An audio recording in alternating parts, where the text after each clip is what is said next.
जाती धर्म आणि भाषा या सगळ्या वादाच्या विरोधात माझा कार्यकर्ता सामान्य माणसाच्या हक्कासाठी संताजी धनाजीसारखा लढावा यासाठी हा पुरस्कार आहे।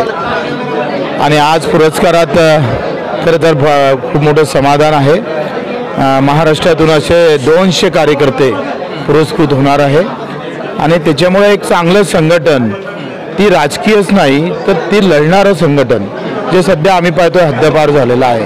कार्यकर्ता म्हणजे नगरसेवक, कार्यकर्ता म्हणजे जिल्हा परिषद सदस्य असं नव्हे तर कार्यकर्ता म्हणजे सामान्य माणसाचा आवाज उठवणारा असं एक ब्रीज झालं पाहिजे। याच्यासाठी आम्ही हे पुरस्कार सुरू केले, त्याला चांगला प्रतिसाद भेटतोय। शेतकऱ्यांची कर्जमाफी आणि दिव्यांगांना महिना 6000 रुपये या दोन्ही गोष्टी अजून सरकारने केलेल्या नाहीत। लाडकी बहीण योजनामुळे या गोष्टी होतात का? त्याचा काही ओझं आहे? बिलकुल नाही, मला असं वाटत नाही लाडकी बहिणीमुळे ते होतं। कारण आता ज्या योजना आहेत जसं बुलेट ट्रेन आली किंवा शक्तीपीठ आलं, जे काही योजना आहे त्या सगळ्या योजना कमिशनच्या आहे। म्हणजे सगळ्या सिमेंट वर्क म्हणजे ज्याच्यातून टेंडर प्रोसेस, मग त्याच्यातून कमिशन आणि त्याच्यातून सरकार पण चालेल आणि पक्ष पण चालेल अशी एक व्यवस्था बजेटमध्ये जर तुम्ही पाहिलं, बजेटला दुर्बीण लावून पहा त्या बजेटमध्ये सगळे जे काही योजना दिसतं किंवा ज्या तरतुदी दिसतं त्या सामान्य माणसासाठी आहेच नाही। सांगायला लाडकी बहीण आहे पण प्रत्यक्षात लूट चालू आहे, प्रत्यक्षात लूट चालू आहे।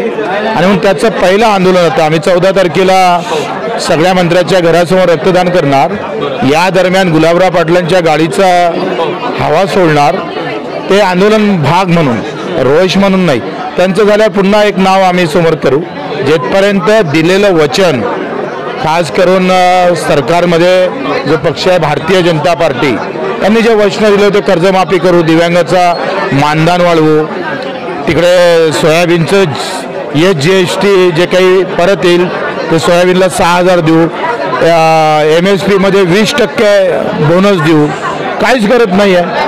म्हणजे फक्त वचननामा जाहीर केला, छापला, मतं घेतली, पण आता त्याच्यावर फडणवीस साहेब बोलायला तयार नाही। त्यांना बोलणं करण्यासाठी 14 तारीख धर्मवीर संभाजी महाराजची जयंती आहे, तेव्हा रक्तदान करून रक्त सांडवाची वेळ येऊ देऊ नका ह्या इशारा द्यायचा आहे। आणि जून महिन्यात मात्र आम्ही घेरणार आहोत।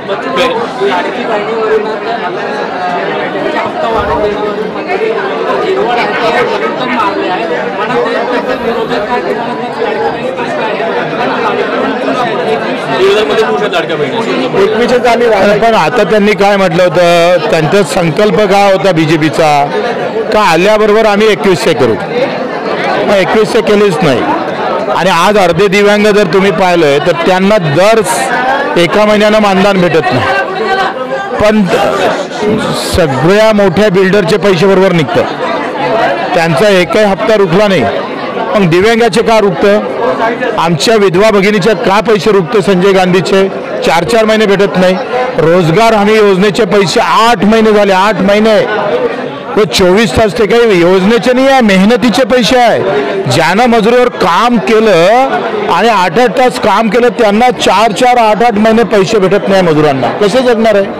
लक्ष नाही, एकतर मीडियाचं लक्ष नाही, आमचंही लक्ष नाही, राज्यकर्ते लोकांना त्याचं काही लेनदेन नाही।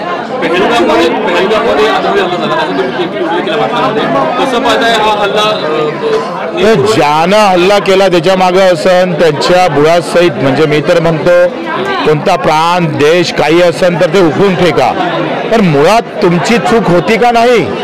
तुमच्या एका चुकीमुळं जिथं 2-2, 3-3 हजार पर्यटक होते तिथं तुमचा एकही शिपाई का नव्हता? तुम्हाला खुफिया एजन्सीने ही माहिती दिली होती का पर्यटकावर हल्ला होऊ शकतं, आणि ही माहिती दिल्यानंतरही तुम्ही बेजबाबदारपणा का राहिले त्या संबंधित तुम्ही काय गृहमंत्र्यांना ही जबाबदारी स्वीकारलेली पाहिजे। त्यांनी नाही किमान राजीनामा 2 दिवसातच राजीनामा द्यायला पाहिजे।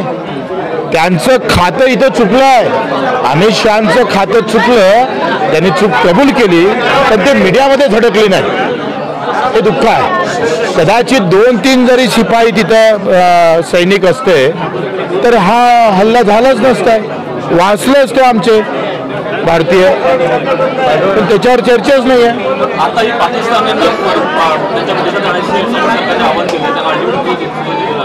अजूनही 100 ते 125 पाकिस्तानी मिसिंग आहेत. कसं पाहता मला वाटतं का जे पाकिस्तानी असेल किंवा भारतीय किंवा पाकिस्तानात असेल या सगळ्या संदर्भात दोनही देशानं अतिशय त्यांच्याबद्दल रोष आणि द्वेष असण्याचं काही कारण नाही आहे. त्या सगळ्या व्यवस्था केल्या पाहिजे. पण ते काही दोषी नाही आहे. जे काही दोषी आहे जर आमच्या भारतीय पाकिस्तानात आहे म्हणून ते काही दोषी म्हणून त्यांच्याकडे पाहण्याची गरज नाही आहे. त्यांचं सगळी व्यवस्था करणं गरजेचं आहे. तुम्ही गुवाहाटीबद्दल उल्लेख केला, गुवाहाटीमध्ये बदनामी झाली.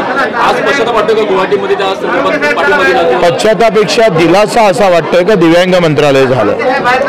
आम्ही ही प्रतिमा सुधारू. कधी वाईट वाटतं पण ते फुलाच्या खाली जे काटे असतं ना ते म्हणजे गुवाहाटी आहे आणि फूल म्हणजे दिव्यांग मंत्रालय आहे. तेवढं निश्चितच मनाला कधी बेकार वाटतं पण फूल पाहिल्यानंतर काटे थोडेसे बाजूने जातात. पण तुमचे कार्यकर्ते बोलत होते तुम्ही जाऊ नका तरी तुम्ही त्या ठिकाणी गेलात. माझ्या मतदारसंघातले लोक म्हणत होते कार्यकर्ते.